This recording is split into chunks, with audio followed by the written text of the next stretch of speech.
Tim, thank you so much for being on our show. We're very excited to get to talk to you about your movie, The Star, as well as kind of some future projects that you're working on. Thanks for having me on, Mary Grace. Great to be on.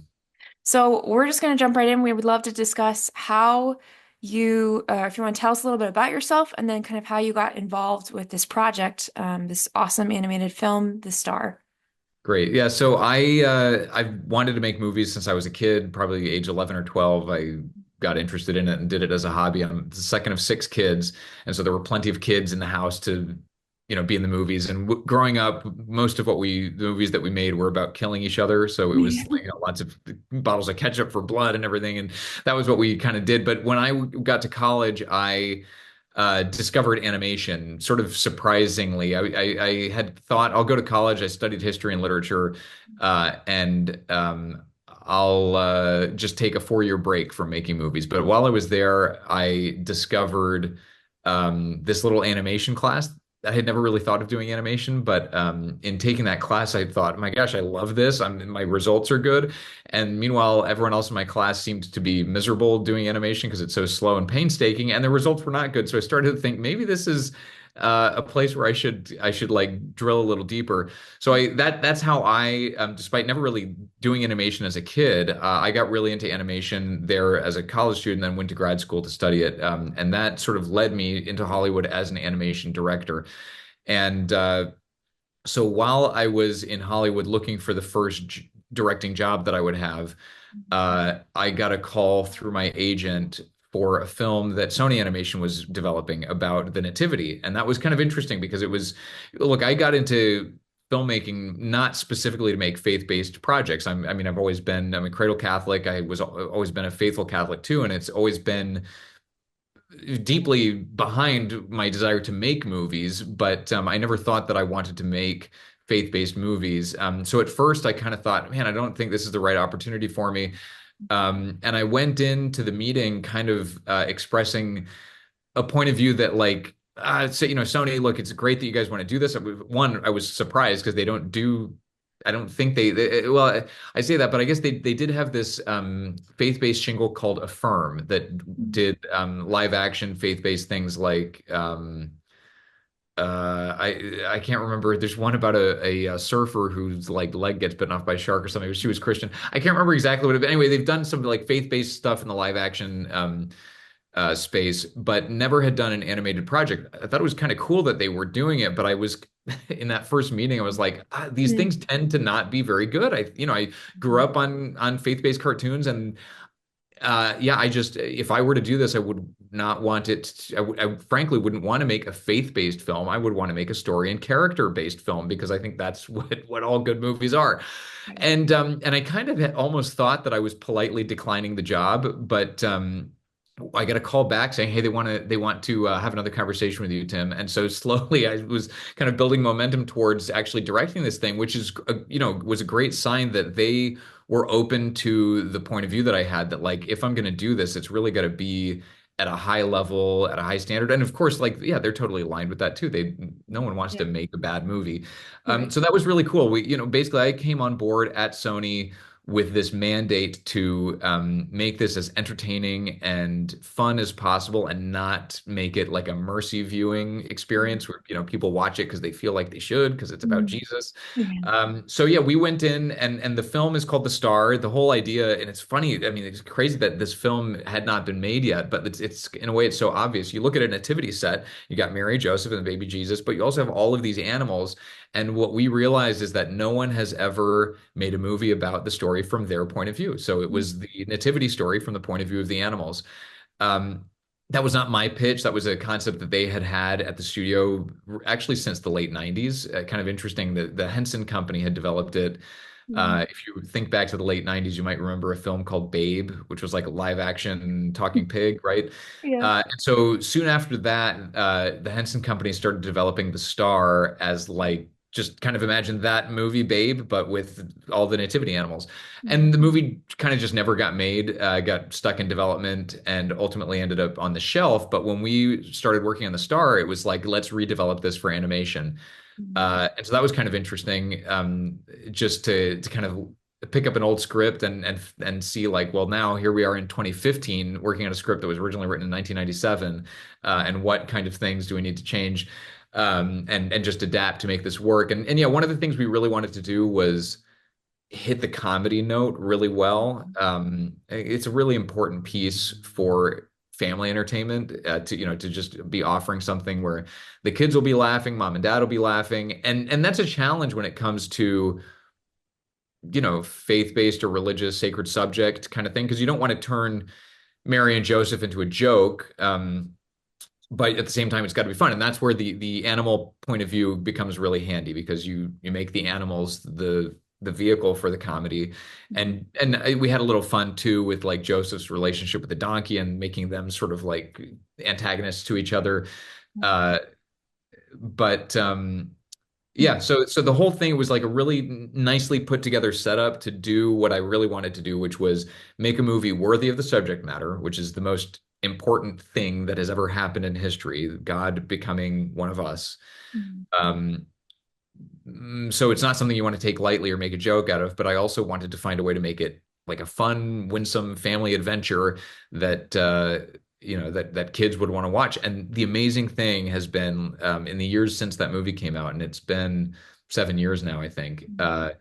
I hear every year from more families who watch it year after year. So it seems to just be snowballing in its popularity, and the families who love it really love it, and a lot of kids even watch it in June and July, which to me Yeah. it's insane because it's a Christmas movie. You got to save it for Christmas. But anyway, yeah, no, it's been wonderful to see. I love that. I used to teach, and I think we did watch it towards the end of the year. Yeah. As one of those, it's a great film. I am curious though, so you're the director of this film. How does that look as a director of an animated film versus, Right. I think people can imagine, oh, you direct live action, you're behind the camera, you're telling people what to do. How does that look for an animated Right. film and what your role? Yeah, no, that's a great question. In a lot of ways, they're pretty similar. It's just, I mean, at least directing is very similar because you're still just sort of telling people what to do. My experience of directing is that I'm the filter, like ideas come through me, so a lot of my job is not actually um, generating the ideas for the movie. I'm the filter through which they pass. And so some like a storyboard artist who's drawing out a scene might have an idea, might throw it out there. And if I love it, great, that's going in the movie. And if it's not right for this scene because the scene actually shouldn't be that funny, so this gag's a little out of place, then it won't pass through the filter, won't make it into the film. But it's sort of I actually think of it as very similar to a conductor of an orchestra. And when you go to see the orchestra, you're going to listen to music, you're going to hear sound, right? But the kind of the funny thing is that the conductor is the one who gets all the applause, and the conductor is the one who's like not supposed to be making any sounds, right? And so it's kind of interesting, similar in that way that like you're going to an animated film to watch actors perform, to watch animated characters move, to look at beautiful lighting and scenes and settings, and the director didn't draw any of those pictures, didn't animate any of those shots, didn't do any of the vocal performances unless they did, but it's not part of the job. Uh, and um, so what is that role all about? And what it's about is anytime you're working with an ensemble and you've got your violins and your basses and your brass and your percussion, this can easily lead to chaos if there isn't like sort of one person shaping it, one vision shaping it all into a singular experience for the audience. That you shouldn't really experience a symphonic piece as like multiple voices kind of talking in cacophony. It's like it's a single organic thing that everyone's contributing to. And so it's the same thing here where the director's role is like in a live action film, it's I'm going to cast this actor because they look right for the part. In animation, it's like I'm working with the character designer to design this character. Character design is our version of casting, right? We need this character to have the right look. And then casting the vocal artist, we need to find the right voice for the character. And then working with the animator, uh, we're still talking about physical performance, but it's just not something that they're doing with their body. It's something they're doing with their mouse or their pen or whatever. Mhm. But ultimately, what we're going for is exactly the same thing in terms of how the audience relates to it. We want to see characters that we believe are real, encountering obstacles and overcoming those challenges, and seeing how that experience changes the character. Uh, and that takes good performance, it takes music, it takes settings, it takes all these story structure, all those things. Um, the process that we go through to generate those in animation is different, but really as a director, I'm still just trying to craft that audience experience. Okay, that's great. Yeah, and just you have the big picture and then you basically, yeah, synthesize it out and that's Mhm. awesome. You had mentioned earlier about how this script has or this concept has been around since 1997, which is awesome. Can you go a little bit more in depth about that process of bringing that story to life? Like coming to the conclusion that you wanted to use animals, and then how did that look step by step following it? Like, did the you write the script, and then what follows Right. after writing the script, and then Yeah. I mean, yeah, well, so okay, one piece that's like the most obvious piece of this idea is okay, so you're not going to do the three wise men, you're going to do the three camels, right? Mhm. Okay, so that each of those wise men has a camel, at least in the traditional iconography. So like that's who our protagonists are going to be. Then it comes to like all the other pieces of the story. Okay, you've got shepherds, and there's going to be a flock of sheep, so we know we're going to want to have like a sheep character in there. Mhm. Um, and then the other piece is that Mary and Joseph are going to give Jesus is going to be born in the manger, which is the trough that the hay is in. The manger is not. A lot of people think the manger is the building, but that's the stable. Of course, the manger is the little trough, manger, right, to eat. So it's the place where the animals eat the hay from. That's where baby Jesus is laid. But that implies that they're in the space of animals. So that usually you see an ox and maybe sometimes a horse or something. So we had a cow, a horse, and a goat who live in the stable. But then the last piece is like, who's going to tie all this together? And there's nothing in the Bible that indicates that Mary rode on a donkey, but it is just part of the traditional iconography. And there's something so beautiful about the figure of the donkey. Donkey, we on the negative side, we tend to think of donkeys as being stubborn, but they're also very faithful. They just do. When you think about the image of a donkey, like going around a mill, and when that's where Bo, our main character, begins, uh, it's very humble work, but it's if you don't grind the grain, no one gets the bread. It's sort of this humble, invisible work that actually really relates to a lot of us lay people who we may not do anything particularly extraordinary, but the work that we do really can give life to the world around us if we do it for the right reason, do it for love of God. Mhm. So I love the figure of this donkey, and part of what's so beautiful about it is that you get to explore a relationship with Our Lady through the eyes of the donkey. Like he becomes in a special way like a servant specifically of Mary, and so yeah, the main thread that we very quickly landed on was like this is about in some ways this is about Bo the donkey falling in love with Mary, not romantically, but just falling in love with her, with the love that she offers him, and deciding the rest of my life and the dreams that I had for my life are worth giving up if it means I get to stay with her.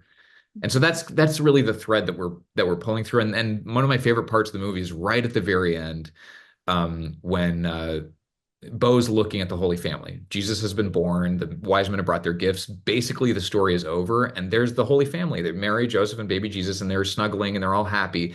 And Bo's looking at them like, well, I guess my work here is done. I, brought them where they needed to go. And so he kind of like gazes at them for a second, and then he starts to turn away because it's like, well, I guess I'll just go somewhere else. And then Mary says, Bo. She like Mhm. whispers to him, and he looks, and then she goes, come over here. She goes, come on. And then he gets to go lie his head down in her lap. And I think it's such a beautiful moment because I really think that's how we can relate to the Holy Family too. Like it's not like they're their little thing and they're their pod by themselves and we get to look at them. Like Mary invites us in and so when Bo lies his head down on her lap, I just imagine doing that myself, like sitting on my Heavenly Mother's lap and being with her and snuggling with the baby Jesus and all of Mhm. that. So anyway, it's the whole thing. The Bo, the donkey, really is sort of the avatar for the viewer, and the way he relates to Our Lady, I think, is the way any of us could. Yeah, I love that. Have you had any stories or have you heard anything from families or kids especially, like how they love the characters or how they kind of relate to one character over the other or anything like that that Yeah, you could yeah, I share? do. I always hear, and I always want to know, like, what's the what if I hear from a dad or a mom, like my kids love that movie. I always want to know what's their favorite part. And for a lot of the kids, their favorite part is it's the dance that Dave the Dove does, and he's like wiggles his butt. And I Yeah, yeah. apologize to parents who don't find that appropriate. I consider it borderline myself, but it is kids love it. But that's a fun moment, and then another thing people love is the camel voiced by Tracy Jordan, Tracy Morgan. Oh my gosh, he had a character on 30 Rock that had Oh, almost the same name, and I can never remember which oh, one is which one is 30 Rock name. Anyway, the camel that's always going Deborah, Deborah, and sometimes I get like parents will text me video of their kids doing imitations of him, and in particular, what was it? Look with your eyes, look with your eyes, right? So anyway, kids love that character. I love him too, and recording that voice was so much fun with Tracy. And he is a real character, and so much of that part is just ad-libbed and just him doing his thing. Uh, so yeah, and then and what else? Yeah, I've gotten some really sweet things from especially little girls who seem to have like identified Mary as like their favorite character. And so I one little girl from just north of Tucson, my hometown, sent me a little I don't know what it is. It looks kind of like a clothespin that she painted to look like Mary. And that's sitting on my shelf. And I've gotten also a little card that a girl drew with a picture of Our Lady as she looks in the movie. So yeah, it's just kind of runs the gamut, but it seems like everyone kind of finds their character that they can identify with. yeah, that's excellent. Awesome. And yeah, you were mentioned Tracy Morgan as one of those stars that you worked with. Were you involved in the process of hiring, the musicians, the actors, Yeah, as a director and for sure. Yeah, it depends on what kind of movie you do. In a studio film, uh, I was kind of surprised, although now realize I was just being naive. I thought I'm the director, I'm the boss, and when you're directing a movie at the studio, you're directing the studio's movie, and so hopefully there's alignment there. And if there isn't, you will quickly see yourself out because of this is when you hear about creative differences. It's like, yeah, because you don't just get to make your movie at the studio. So there's like this process of negotiation with the studio, and you have to try to convince the executives of your vision. And sometimes you win, sometimes you lose. But to talking about like the building of the team and the hiring of the cast, the advantage to that is that then you have the studio doing the casting with you, and Oprah does a voice in this movie, and that was just a quick text message from our executive producer Devon Franklin, who just he knows Oprah and he knows Tyler Perry, and it was the same thing. It was like, hey, do you guys want to be in the movie? And so that was a very sort of easy process, and all of it seemed it's like, can we get them? Yes, I'd love to have them. And the nice thing too is that it's not it's not that much about like values alignment because what we're looking for in those parts is comedy. And so whether someone's a Christian or not for a role like that doesn't necessarily matter that much, although it can add resonance. And a lot of these actors did come on board the film, like for instance, Ving Rhames, who's the voice of one of the dogs, the big scary dog. Mhm. Uh, and Ving is known for being like scary gangsters, like in Pulp Fiction, and he's also in Mission Impossible. He's a good guy there, but he's just like a tough guy, right? As a result, there aren't a lot of movies that he can share with his kids, and so this is like I'm excited that I can Yeah, actually do a movie that my kids can watch. yeah. Um, but then, when it came to casting Mary and Joseph, that was maybe the I don't want to say the trickiest because it's not like it was hard to come to the decision that we did, but I just felt like this is the one that matters the most. And if we get this wrong, we could really screw up our movie. Mhm. Um, so Zachary Levi voices Joseph, and yeah, people know him and love him from Tangled, and he's great in Tangled. And it was, kind of the whole idea here was we wanted someone who felt manly and virtuous, but also was just great with comedy. And he did a great, and I remember at one point we were doing the way you record voices for an animated film is you'll do one line at a time, and you'll try it different ways. So we were doing a scene. There's a scene about two-thirds of the way through the movie when Mary and Joseph hit their low point on the journey. Their cart breaks down, nothing's going right, and they are getting really frustrated. And they basically, Joseph is like, "This is not going well, Mary." And Mary's whole arc in the movie is realizing that just because God has a plan doesn't mean this is going to be easy. Mm, And we can talk more about like developing an arc for a lady because I think that was a really interesting challenge here. But in any case, they kind of have an argument here. It's not an argument because someone's at fault. It's just because like they are stuck and they don't know what the way forward should be. mm, Um, and we were running some line, I don't remember which one, with Zachary on Joseph. And I was like, great, can we try one that's just got like a little more edge of anger? And Zachary like kind of didn't do anything for a sec. And I was like, Zach, any questions? He's like, man, I don't think I want to go there with him. I don't think mm, it feels right for him. And, at some level, it's like, I'm the director. You do what I say, but I was really glad actually that Zach had such a strong feel for his character and was like taking ownership of it, of that character of Joseph.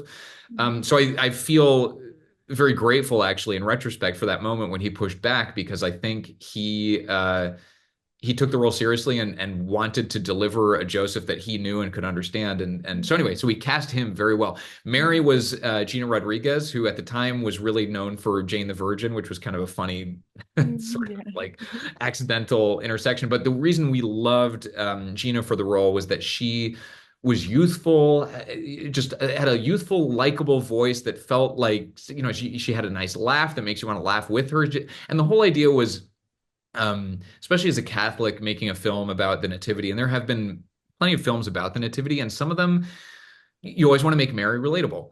Some of them make Mary relatable by leaning into like bad teenage behavior that from a Catholic standpoint just doesn't make sense for how we understand Our Lady because we believe that Our Lady was spared from original sin and therefore like fully executed on God's will in her life. So this is not a character that you can cheat by making relatable just by showing her sinning essentially. It's like she's relatable because of her flaws. Maybe for most character that works, most characters that might work, but for Mary that really is not the way that a Catholic can go. And so the challenge there was how do we make her truly holy, like the God's only perfect human creature, um, without making her feel like I don't want to hang out with her. She's like too perfect. She's too holy. And that it's really if that's kind of where you're starting, that's a sign of a limited imagination and actually sort of a broken idea of what holiness is. Because when you actually look at the saints, what you find is that the more holy someone gets, the more people want to hang out with them and the more lovable and likable they become. So with Mary, then we need to find a way to really embody that with this character and make her someone that you want to spend time with, that you want to snuggle up with, that you want her to laugh at your jokes, you want her to tease you, all those things. And so anyway, Gina was great for that role and for that take on her. And maybe it's a good time for me to talk about the thing I was mentioning, which was like the character arc for Our Lady, because a lot of times with a character arc, the character is starting in a place of a flaw, and they have to go and overcome their dramatic flaw to the end and realize like, hey, I was kind of selfish at the beginning, and I'm gonna, I realized I need to live life for others, or whatever it was. I was fearful here, and now I need to be less. But the trick is like, if Mary is sinless, then where are you going to find that arc? And if she doesn't have an arc, then as a character, she's flat. She's never changing. That can work. I mean, Forrest Gump doesn't really arc. Marty McFly doesn't really arc. Like there are characters who just kind of do their thing and the world changes around them. Ferris Bueller is another example. But I wanted to embrace the challenge of like, is there an arc here that's scripturally justified and that works with the Catholic understanding of Mary as fully aligned with God's will? Um, and what I looked at, just looking at the scriptures, I realized there is actually a lot of material here to work with it. And just for example, when the angel appears to Mary and says, "Hey, God wants you to give birth to his son," um, a lot of times when angels appear to people in the Bible, it says, "Do not be afraid." Uh, and Mary gets the "Do not be afraid, Mary, for you have found favor with God." I guess you contrast Mary's reaction to like Zechariah's reaction, and there's a real just like, cool, okay, let's do it, And yes, she asks a follow-up question, but the follow-up question is not like, are there any guarantees? What's this going to be like? Can you tell me what to expect? It's just like, I think there might be a problem because I am a virgin. Um, all to say there seems to be evidence there if you read between the lines that Mary has this character of just saying yes. Like I'm going to say yes and God's going to take care of it. And maybe she's the type of personality now kind of again just building upon on that foundation. Maybe she's the type of person who's like happy with improvising, happy without a plan. Let's just go out there and see what happens. Which was great because then you look at Joseph, he's a carpenter, and maybe today he'd be like a mechanical engineer or something like that. And you can see like, okay, there's justification for him having the opposite kind of personality. Like I'm a planner. I need to, I need all my tools organized by size and all that, So that's his personality type. And now you have the material for like a really interesting relationship where there's complementary opposites at work, which leads to conflict again, not because someone's bad and someone's good, but just because like we see the world a different way. And Mary's like, hey, don't worry about it. We're gonna be fine. And Joseph's like, yeah, but like how? Can we write this down? Make a to-do list? Um, the great thing for Joseph is, of course, like they arrive to Bethlehem and they can't even find a hotel room. Like any plan that Joseph had is falls apart and is a complete disaster. So what Joseph has to learn along this journey is to let God take the wheel sometimes and just trust and not always have to be in control at all times. With Mary, the arc is I think again scripturally justified because I'm sort of borrowing for something that comes after the nativity. But if you recall, then later in when they go to Jerusalem to present Jesus at the presentation, right? They meet Simeon and Anna, and Simeon says, "Your own heart a sword shall pierce," inspired by the Holy Spirit. So there's this moment of prophecy where Mary's given a message, and I guess I feel like you don't, if you tell someone like you've got mustard on your shirt, you assume that they don't know. That's why you would bother telling them, right? So here, I guess it's like I think the Holy Spirit is using Simeon to tell Mary, "Your own heart a sword shall pierce," because at some level, maybe Mary needs to hear that because maybe she doesn't know that yet. Maybe it hasn't sunk in for her what this means yet. And this is a warning that God wants to give to her because she needs it. And so that's the arc that I thought we could do, even though we don't meet Simeon and Anna in the movie. It's kind of interesting to start Mary in this place of like, great, the Messiah is coming. Like, this is all good. It's all good news. Everything's going to be happy and wonderful because God loves us. And then realizing along the way, and she has this line in the movie, just because God has a plan doesn't mean it's going to be easy. Um, Actually, kind of an interesting Easter egg. That moment happens. This is in that low point scene I've been talking about. On the road to Bethlehem, Mary and Joseph, like the cart breaks, everything's going wrong. Joseph's freaking out because it's like, Lord, I don't know how to do this. Like, and Mary goes off by herself to go presumably talk to God and just kind of be alone for a second and just like gather herself. And in the early drafts of this movie, what she went off and what you see in the movies, she goes off and Joseph finds her sitting on a rock, like looking out at the landscape. And that's about it. But what she was originally doing there was that she had wandered off, and on the route to Bethlehem, you're going to pass by Jerusalem, and the flight of fancy that we took was maybe you walk past Golgotha. And so in that moment, like it may be in my ideal version of the movie, or at least parents can imagine this. What Mary discovers as she goes wandering off alone by herself is on a distant hilltop, three crosses standing there in the mist and having this intuition of like, that's where this road is leading. So what Mary is confronting there when she goes off by herself is like, this is headed for some real pain and tragedy, actually. And that's what is scaring her in this moment. And Joseph then is able to reassure her, like, yeah, we don't know what's coming. This is very scary, but I'm here for you. I'll be here for you, and we'll do this together. Mm-hmm. But yeah, kind of an interesting thing. So we had the three crosses there at one point in a test screening, but the audience did not get what I was going for. They felt like, oh, that's for Easter. That's not for Christmas. And it's like, yeah, I mean, I get it. The cross is not like usually part of the iconography of Christmas, but and by the way, it works perfectly fine without it. But I do think if especially if parents want to have that thing in the back of their mind next time they watch it, I think it might add a layer of meaning to what I'm trying to do there with Our Lady's character arc. Yeah.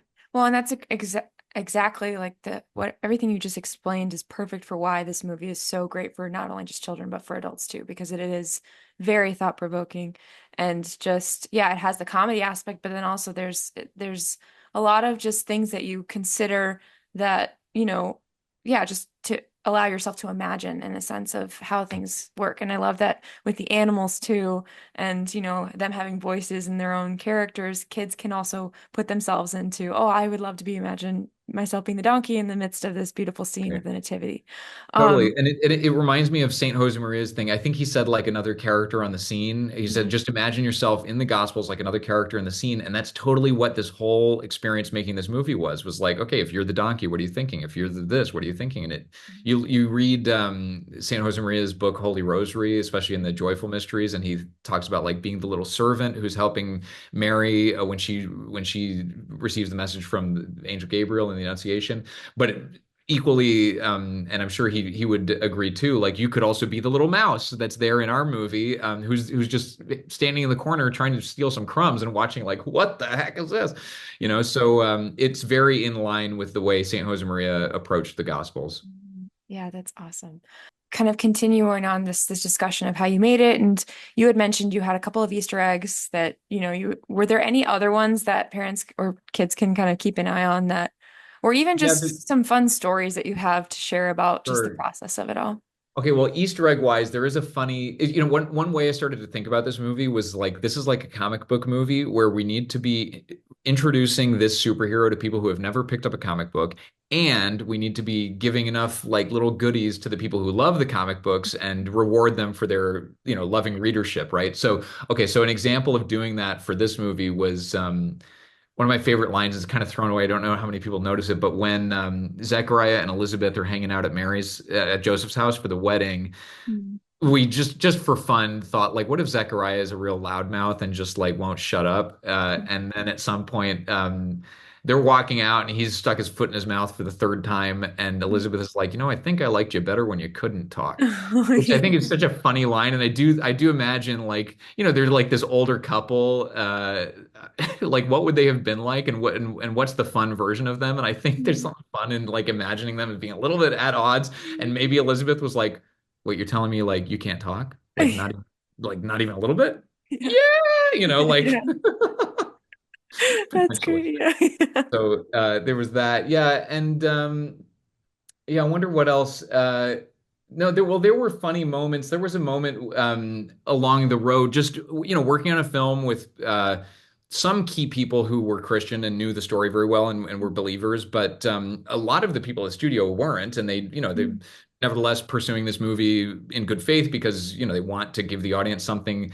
Because this is show business. Because if we give that audience something that really pleases them, then we stand to make money, and that's why this studio is here. So but there were some fun, sort of funny moments where it was just like, I'll just tell you this. The story I'm thinking about is at one point we got a note from an executive saying, like, man, I think Act 3 just feels a little slow. Can we amp it up? Like, could King Herod kidnap Mary or something? And we were Oh, like, no, no, sorry. I don't think we can do that. oh, no joke. So, yeah. Oh, wow. Wow. That's kind of funny how you'd think people would know the story, but I guess Right. Well, the question of like how far can we tweak this? It's like, right. well, that one's definitely over the line. I don't know what the line is, but that one's over it.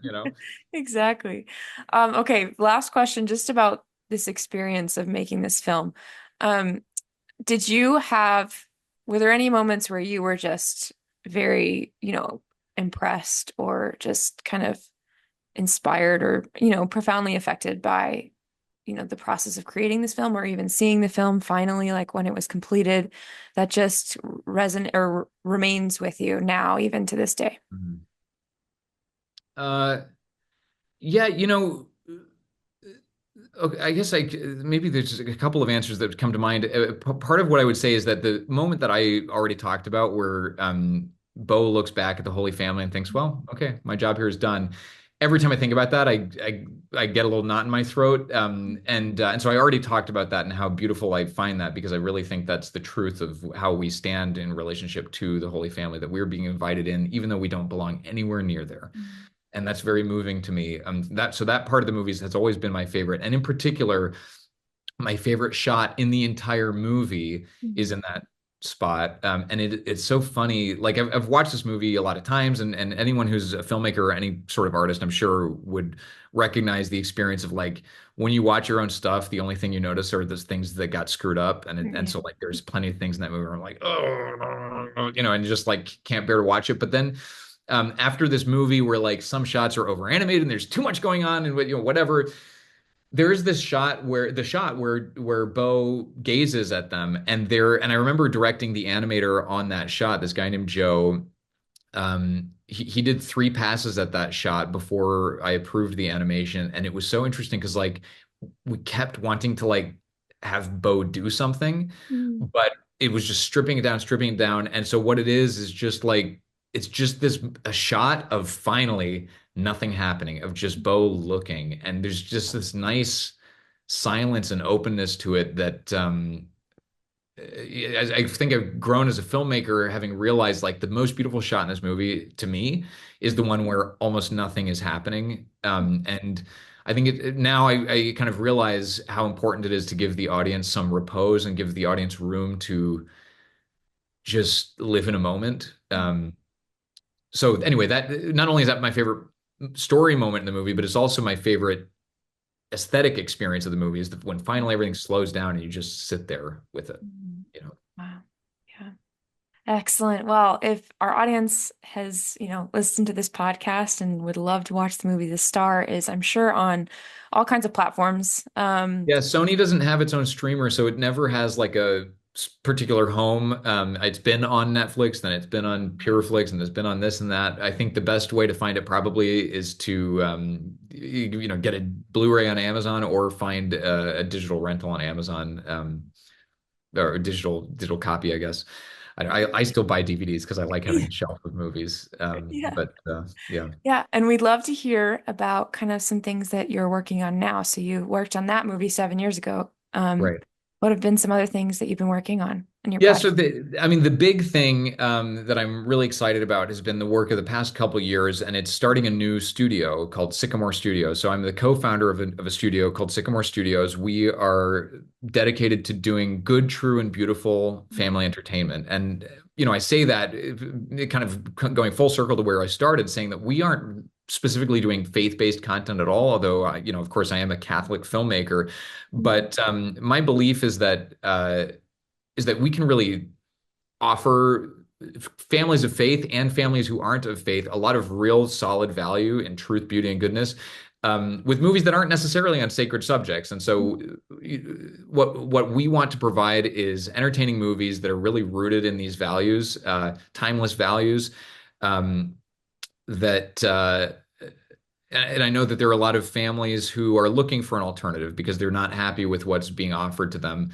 They don't feel that it's trustworthy, and they don't, whether it's trustworthy or not, a lot of parents just think, man, the stuff that is coming out today is just not built to last. Like I see it once and I don't really want to see it again. And I think if you really are putting real value into movies, then they do become rewatchable. And the proof of that is the movies that I love to show my kids are the movies that I grew up with myself, Mhm. because I think those were really great films. And so Sycamore Studios, it's our new initiative. We've announced our first film, which is a Dr. Dolittle, first animated Dr. Dolittle feature film.